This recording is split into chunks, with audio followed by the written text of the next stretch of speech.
India's number 1 varicose veins hospitals ఐబీసీను సంప్రదించండి. మీ నొప్పి లేని ప్రయాణాన్ని ప్రారంభించండి.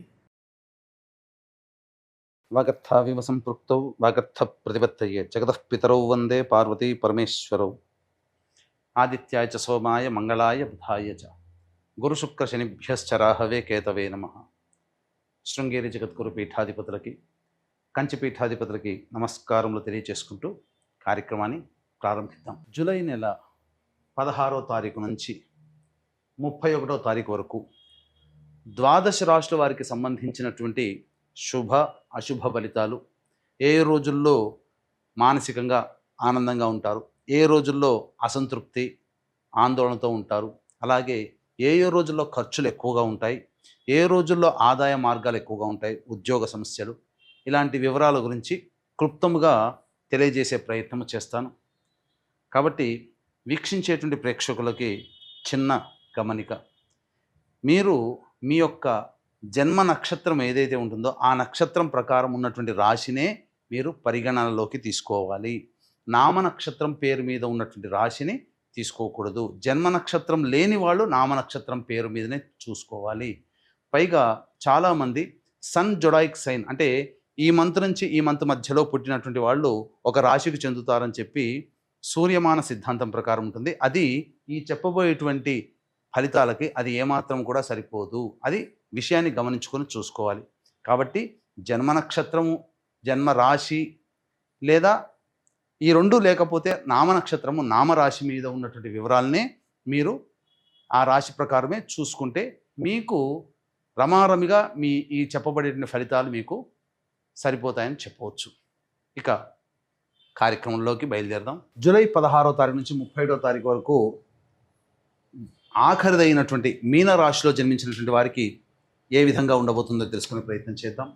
ఈ యొక్క మీనరాశిలో జన్మించినటువంటి వారికి గురువు అనుకూలంగా లేరు. రాష్ట్రాధిపతి అయినటువంటి గురువు అనుకూలంగా లేని కారణం, ఈ కారణం చేత అనవసరమైనటువంటి ప్రయాణాలు కానీ వృధా ఖర్చులు కానీ ఎక్కువగా ఉంటాయి. అలాగే చేస్తున్నటువంటి వృత్తి ఉద్యోగ వ్యాపారాల్లో కాస్త ఆందోళనగా ఉంటుంది. ఆరోగ్యం పట్ల శ్రద్ధ వహించాలి. ఇండైజెషన్ ప్రాబ్లమ్స్ ఉండే అవకాశం ఉంటుందని చెప్పవచ్చు. అలాగే వృధా ప్రయాణాలు, పీడకలలు వచ్చే అవకాశం గోచరమవుతుంది. ఇక రవి యొక్క సంచార ప్రభావము, అలాగే బుధుడు కూడా అనుకూలంగా లేని కారణం చేస్తున్నటువంటి వృత్తి ఉద్యోగాల్లో ఆందోళనగా ఉంటుంది. సంతానం యొక్క ఆరోగ్య పరిస్థితి పట్ల జాగ్రత్తలు పాటించాల్సినటువంటి పరిస్థితి ఈ గ్రహాల ప్రభావం వలన. అయితే కుజకేతువులు అనుకూలంగా ఉండడం, ఈ కారణం చేత మంచి శుభమైనటువంటి పరిస్థితిలో ఉంటారు.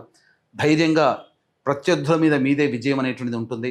ఇప్పటి వరకు మిమ్మల్ని ఇబ్బంది పెడుతున్నటువంటి ప్రత్యర్థులపై విజయాన్ని సాధిస్తారు. కోర్టు సంబంధమైన విషయాల్లో మీదే పైచేయిగా ఉంటుందని చెప్పవచ్చు. ఇక రాహు ప్రభావం, జన్మశని ప్రభావము అనుకూలంగా లేని కారణం చేత కొంత ఇబ్బందికర పరిస్థితులు అనేటువంటివి ఎదుర్కోక తప్పదు. పనులన్నీ కూడా నత్తనడక నడిచే అవకాశం ఉంటుంది. అయితే శుక్రుడు అనుకూలంగా ఉన్నటువంటి కారణం చేత దంపతుల మధ్య ఉన్న విభేదాలు కానీ, భాగస్వామ్య వ్యాపారాల మధ్య ఉన్న విభేదాలు కానీ కొలిక్కి వస్తాయి. నూతన వ్యక్తులు పరిచయం అవుతారు. అన్ని విధాలుగా ఆనందదాయకంగా ఉంటుంది. తర్వాత చెప్పొచ్చేది ఏమిటంటే రవి, బుధుడు మరియు శని, రాహు ఈ గ్రహాల కలయిక, అలాగే గురువు కూడా, ఈ గ్రహాలు అనుకూలంగా లేని కారణం చేత కొంత ఇబ్బందికర పరిస్థితులు. శుక్రుడు, కుజుడు, కేతువు సంపూర్ణంగా యోగిస్తూ ఉండడం మంచి శుభ పరిణామంగా చెప్పవచ్చు. ఇక ఈ రాశిలో జన్మించినటువంటి వారికి వివాహ సంబంధమైనటువంటి విషయాల్లో కాస్త ఇబ్బందికర పరిస్థితులు అనేటువంటివి ఉంటాయి. కాబట్టి జాగ్రత్తలు పాటించండి. అలాగే కోరుకున్న జీవిత భాగస్వామి కానీ, కోరుకున్న వ్యాపార భాగస్వామి కానీ మనకు లభించలేకపోయారనే బాధ ఎక్కువగా ఉంటుంది. అయితే ఈ రాశిలో జన్మించినటువంటి వారికి ప్రధానంగా గర్భవతులు వైద్యుల యొక్క సలహాలు, సూచనలు పాటించాలి. అలాగే గర్భధారణకి సంబంధించి చూసేటువంటి దంపతులు కాస్త వాయిదా వేసుకోవడం మంచిది, ఎందుకంటే సమయం అనుకూలంగా లేదు కాబట్టి.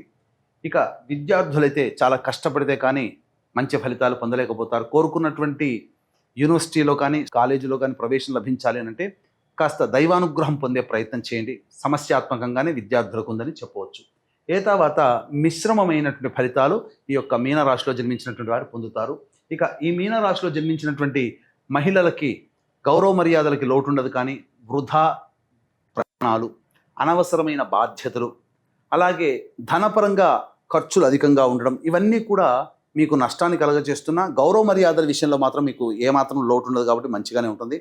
ధనపరమైన విషయాల్లో జాగ్రత్తలు పాటించండి. ఎవరికి కూడాను అప్పుగా ఇవ్వకుండా ఉండడమే చాలా మేలు అనేటువంటి విషయాన్ని ఈ రాశిలో జన్మించినటువంటి మహిళలు గుర్తించాలి. ఇక రోజువారీ కార్యక్రమాల్లో 16 నుంచి 31వ తారీఖు వరకు ఆదాయము, ఖర్చు, సుఖము, దుఃఖము లాంటివి ఎలా ఉంటాయో తెలుసుకునే ప్రయత్నం చేద్దాం.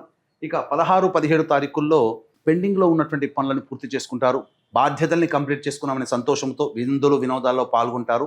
ముఖ్యంగా పాత స్నేహితులను కలిసే అవకాశము గోచరమవుతుంది. ఇక 18, 19, 20వ తేదీల్లో జాగ్రత్తలు పాటించండి. ముఖ్యంగా కుటుంబ సభ్యులతో, జీవిత భాగస్వాములతో, వ్యాపార భాగస్వాములతో కొంత పొరపచ్చాలు వచ్చే అవకాశం ఉంటుంది కాబట్టి జాగ్రత్తగా ఉండండి. అలాగే ధనపరమైనటువంటి నష్టాలు కూడా గోచరమవుతున్నాయి. ఇక మనస్సు ప్రశాంతంగా ఉండదు అని చెప్పవచ్చు. లౌక్యంతో వ్యవహరించండి. 21, 22 తేదీల్లో జాతకరీత్యా మంచి శుభమైనటువంటి స్థితి. నూతన వ్యక్తులు, స్త్రీలు పరిచయం అయ్యే అవకాశం గోచరమవుతుంది కాబట్టి అన్ని విధాలుగా సహాయ సహకారాలతో ముందడుగు వేస్తారు. రాని బాకీలు వసూలవుతాయి. ఖర్చుకు మించిన ఆదాయాలు లభించడం ద్వారా సమస్యల్ని పరిష్కరించుకుంటారు. ఇక 23, 24వ తేదీల్లో కనుక చూసుకున్నట్లయితే ఖర్చులు అధికంగా ఉంటాయి. పెద్దల యొక్క ఆశీర్వచనం లేకపోవడం, అనగా అధికారులు కావచ్చు, కుటుంబ పెద్దలు కావచ్చు, మీకు సరైన సమయంలో స్పందించలేకపోవడం వల్ల కొన్ని సమస్యలు ఎదుర్కొనే అవకాశం ఉంటుంది కాబట్టి జాగ్రత్తలు పాటించండి. ఇక వాహనాన్ని నడిపేటప్పుడు జాగ్రత్తలు పాటించాలి. తల్లిగారి ఆరోగ్యం పట్ల శ్రద్ధ వహించాలి. గృహ మరమ్మతులకి, వాహన మరమ్మతులకి ఖర్చులు అధికంగా ఉంటాయి. వీక్షించేటువంటి ప్రేక్షకులు కూడా గమనించాల్సింది, కాశీ విశ్వేశ్వరుని యొక్క ఆజ్ఞ మేర కాశీ క్షేత్రంలో ఈ మాసంలో ఉండడం జరుగుతుంది. జూలై 24వ తారీఖు పునరుసు నక్షత్రం, గురువారము, అమావాస్య కలిసినటువంటి అద్భుతమైన పుణ్యతిథి రోజున మీ పెద్దల యొక్క ఆత్మతృప్తి కోసం బ్రాహ్మణుని కర్తగా పెట్టి పిండ ప్రదాన కార్యక్రమం చేయించడం జరుగుతుంది. ఎందుకంటే ఏ క్షేత్రంలో పిండ ప్రదానం చేసినా దేవతలు పితృలోకానికి చెందవేస్తారు. కానీ కాశీ క్షేత్రంలో జరుపుతున్నప్పుడు సాక్షాత్తు మీ పితృదేవతలే వచ్చి ఆ ఫలితాన్ని తీసుకుంటారు కాబట్టి ఈ అవకాశాన్ని మిస్ చేసుకోకండి. అలాగే మీ జాతకరీత్యా కలుగు విద్య, వివాహ, ఉద్యోగ, దాంపత్య, అనారోగ్య సమస్యల నివారణకి, అలాగే మేష, మిథున, కర్కాటక, సింహ, కన్య, వృశ్చిక, ధనస్సు, కుంభ, మీన రాశిలో జన్మించినటువంటి వారికి దోష పరిహారార్థమై కాశీ క్షేత్ర పాలకురాలు వారాహి, క్షేత్ర పాలకుడు కాలభైరవ హోమాలతో పాటుగా ప్రత్యంగిర, బగలాముఖి, రాజశ్యామల, సుదర్శన హోమాది కార్యక్రమాలు జరిపించడం జరుగుతుంది. అవకాశం ఉన్న వాళ్ళు కార్యక్రమ తదనంతరం కాంటాక్ట్ చేసి 24వ తారీఖు సాయంత్రం లోపల మీ గోత్రనామాలు నమోదు చేసుకోవచ్చు. ఇక 25, 26వ తారీఖులో చేస్తున్నటువంటి వృత్తి, ఉద్యోగంలో, వ్యాపారంలో మెలకువతో ఉండండి. ప్రభుత్వ దండనలు కలిగే అవకాశం ఉంటుంది. జాగ్రత్తలు పాటించండి. సంతానం ఆరోగ్యం పట్ల కూడా శ్రద్ధ వహించాల్సినటువంటి పరిస్థితి, వృధా కాలయాపన జరుగుతుంది. ఇక 27, 28, 29, 30, 31 ఈ రోజుల్లో మీకు అనుకూలంగా ఉంటుంది. అన్ని విధాలుగా సహాయ సహకారాలు ఉంటాయి. రావాల్సిన రాని బాకీలు వసూలవుతాయి. విందులు, వినోదాలు కుటుంబ సభ్యులతో ఆనందంగా గడుపుతారు. స్నేహితులతో ఆనందంగా ఉంటారు. ఖర్చుకు మించిన ఆదాయం లభించడం ద్వారా అన్ని విధాలుగా శుభంగా ఉంటారని చెప్పొచ్చు. ఏ తర్వాత చెప్పొచ్చేది ఏమిటంటే మీకు ప్రధానంగా ఇటు శని, రాహువు, అలాగే రవి, బుధుల యొక్క అనుగ్రహం లేని కారణం చేత ప్రతిరోజు రావి చెట్టు చుట్టూ నారాయణాయ నమః అంటూ 27 ప్రదక్షిణలు చేయడం, లేదా తులసి చెట్టు దగ్గర ఆవునేతితో దీపారాధన చేసి విష్ణు సహస్రనామ పారాయణం చేయండి.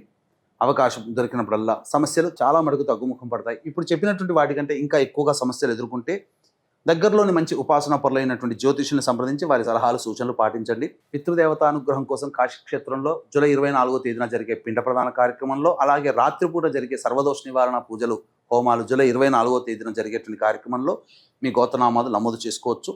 సర్వం శ్రీ ఉమామహేశ్వర పరబ్రహ్మార్పణమస్తు.